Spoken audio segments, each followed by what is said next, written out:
Ben, je pense que Christophe Honoré il voulait vraiment faire un film aussi sur un jeune d'aujourd'hui. Et c'est pour ça que moi, il m'a jamais dit faut que ce soit comme ça, faut que ce soit comme ça. À la fois, je recevais le scénario qui est déjà un outil très riche parce que je pense que son style littéraire à Christophe Honoré, il est vraiment très important. Et donc, ensuite de ça, il m'a donné des objets qui étaient à lui, qui lui appartenaient. Il m'a donné des vêtements qui étaient à lui.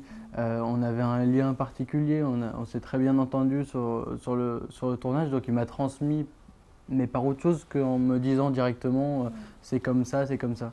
En fait, il laissait beaucoup de place à aussi la personne que j'étais. Et le but, c'était pas de reproduire ce qu'il était lui quand il était jeune. En fait, il voulait la source de l'histoire, c'est son passé, mais c'est une histoire d'aujourd'hui. Donc, il a laissé beaucoup de place à- il m'a jamais dit que c'était une histoire, que c'était son histoire en fait.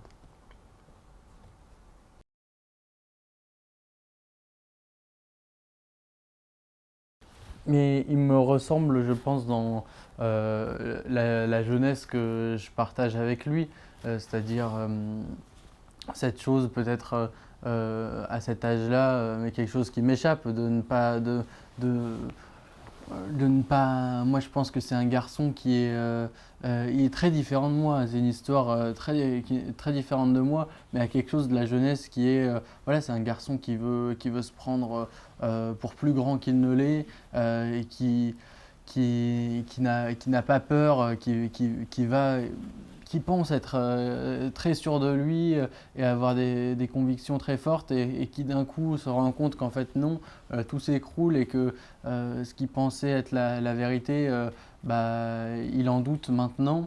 Et donc, ce que je peux partager avec lui, moi, c'est sa jeunesse. C'est sur ce point-là où il peut dire une chose et puis son contraire, et il ne sait pas.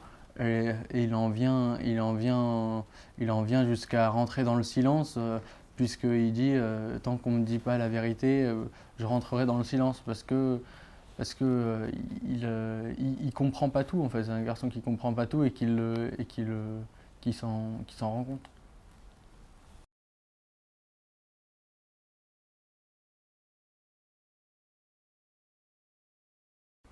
Eh ben, moi, je me suis beaucoup intéressé au sujet de la mémoire et du souvenir, parce que Lucas, dans le film, essaie de se remémorer ces 2 dernières semaines, et en essayant de me remémorer ces 2 dernières semaines, de reconstruire l'histoire, de remettre les bouts ensemble, et j'ai pu m'approprier moi aussi ce passé-là.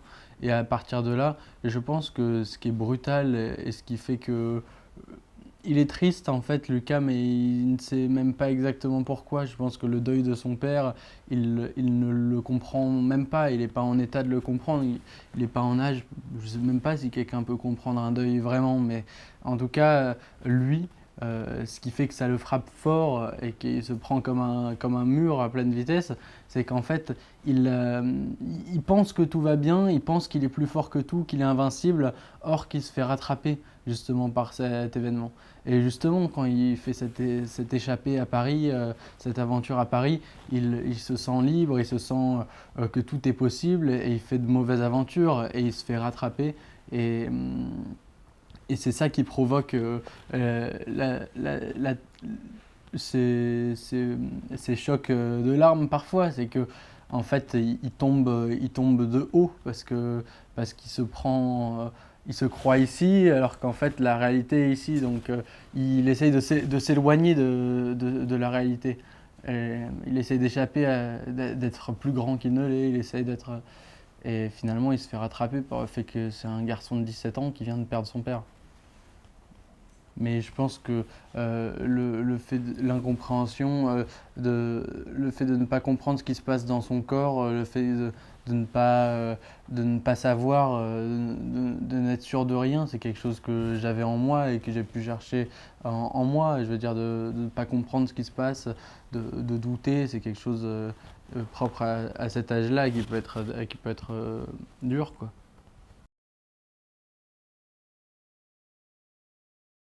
Ah oui, bah, c'est immense de pouvoir travailler avec elle parce que quand elle est arrivée sur le film, vraiment, elle est arrivée avec quelque chose de immédiatement vrai et avec moi très maternel. C'est-à-dire qu'elle était déjà chargée vraiment de l'histoire, elle amenait beaucoup de réalité. Et, et avec ça, elle était ouverte avec moi, elle partageait beaucoup de choses. On tournait dans les montagnes en France, alors le soir, elle nous invitait, Vincent qui joue mon frère, Christophe Honoré, le réalisateur, pour manger chez elle. Elle faisait à manger, elle faisait le dîner, elle cuisinait très bien. Et donc, elle a vraiment fondé la famille, je pense, et amené beaucoup de réalité dans le film. Et en fait, c'est vrai qu'avoir des piliers si puissants, avec des comédiens si puissants autour, ça crée le cadre dans lequel j'ai pu naviguer pendant le film. C'est immense, quoi. C'est une chance énorme.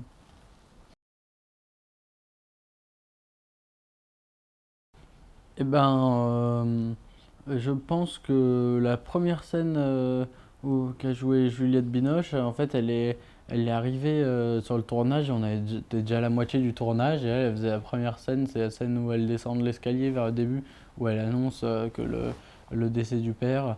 Et en fait, et genre, c'était la première scène. Il y avait beaucoup de monde, il y avait beaucoup de monde. Elle connaissait personne et elle arrivait chargée intense et chargée, et c'était impressionnant en fait. C'est en ça que je dis que c'est des personnes qui font croire aussi au récit et aux spectateurs, mais surtout aux gens qui font le film aussi. À moi par exemple en tant que comédien aussi, et donc qui embarquent un peu tout le monde avec elle par justement sa puissance, quoi.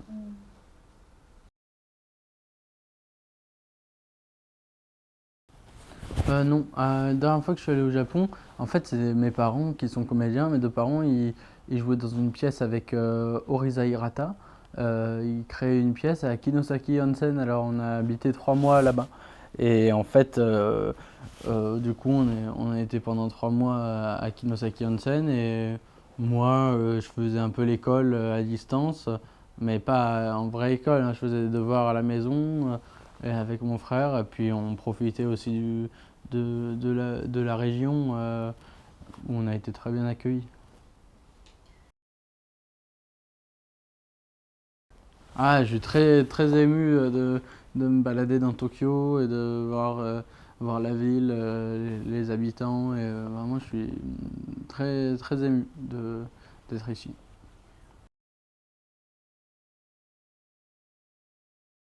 Oui, oui, venez voir le film, oui. Oui, venez voir le film. Non, oui, non, mais ce que j'aime dans ce film, c'est que c'est un garçon qui raconte une histoire, qui essaie de remettre des éléments ensemble dans le but d'aller mieux. Et en fait, il essaie de comprendre ce qui s'est passé. Et en fait, tout le film, même si du coup c'est un événement dramatique qui surgit, ça va quand même vers la lumière. Et c'est ça que j'aime. Et c'est qu'en plus de ça, c'est une éducation sentimentale d'un adolescent qui, qui parfois se sent invincible, qui se sent libre de tout, et où on retrouve dans le film une certaine fureur de vivre, et parfois qui est cassé en élan, où il est rattrapé par la réalité. Mais je trouve que c'est un moment, une belle fenêtre qu'offre Christophe Honoré sur un adolescent. Et quand je dis une fenêtre, c'est parce que on le voit de manière transparente, on le voit comme si on observait un adolescent dans sa chambre, quoi. Et donc, c'est beau à voir, je pense.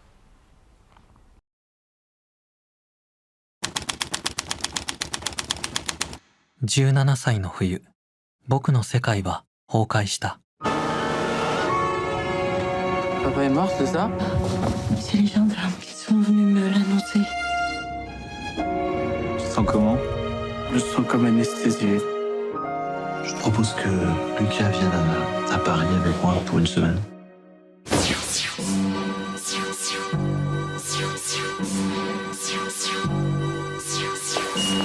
Cool, t'as pas menti sur ton âge? C'est le premier garçon avec qui je couche dont je connais pas le prénom. Alors, cette première journée, Super. Super. Je veux ça, je veux que ça. Je veux pas claquer mon temps, puisque rien ne dure, je veux plus attendre. Je veux pas retourner au lycée, mais t'as pas le choix. J'ai pas besoin de toi, j'ai besoin de personne. Ouais, c'est ça, dis seulement, dégage là.